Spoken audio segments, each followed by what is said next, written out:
Can election commission go beyond the rules? So you got my answer. 522 ঘন্টা হলেও কিছু করার নেই। আমজনতার দলের নিবন্ধন দাবির প্রসঙ্গে এমন মন্তব্য করেছেন নির্বাচন কমিশনের সিনিয়র সচিব আক্তার আহমেদ। আগারগাঁওয়ের ইসি ভবনে সাংবাদিকদের প্রশ্নের জবাবে তিনি এসব কথা বলেন।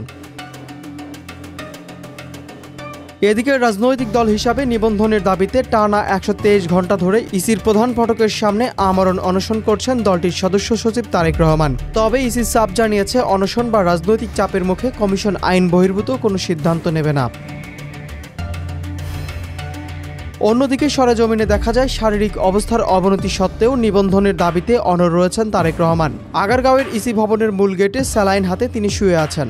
সমর্থকরা কেউ সংহতি জানাচ্ছেন, কেউ বা কেবল দেখতে এসেছেন। এ সময় তারেক আন্দোলন চালিয়ে যাওয়ার ঘোষণা দিয়ে বলেন, অবশ্যই আমি আমার সিদ্ধান্তে অনড় আছি, এটা চলবে, অবশ্যই চলবে। তিনি ইসির নিবন্ধন প্রক্রিয়ায় প্রশ্ন তুলে বলেন, ওরা 3টা উপজেলা কোথায় পেয়েছে, পরে সেটা 33 কিভাবে হলো, এটা আমি মানতে পারছি না। গণমাধ্যমে তারেক অভিযোগ করেন, অনশনের 123 ঘন্টা পার হলেও ইসি থেকে কেউ যোগাযোগ করেনি। শারীরিক কষ্টের মধ্যেও অনশন চালিয়ে যাওয়ার বিষয়ে তিনি বলেন, শরীরে অনেক ব্যথা করছে, তবে এমন অবস্থাতেও আমি অনশন চালিয়ে যেতে চাই। এর আগে গত 4 নভেম্বর নির্বাচন কমিশন 3টি দল, জাতীয় নাগরিক পার্টি এনসিপি, বাংলাদেশ সমাজতান্ত্রিক দল মার্ক্সবাদী ও বাংলাদেশ আমজনগণ পার্টিকে নিবন্ধন দেয়। তবে তালিকা থেকে বাদ পড়ে তারেক রহমানের নেতৃত্বাধীন আমজনতার দল। সেই সিদ্ধান্তের পরেই কমিশন ভবনের সামনে শুরু হয় এই অনশন কর্মসূচি, যা এখন রাজনৈতিক অঙ্গনে আলোচনার কেন্দ্রবিন্দু।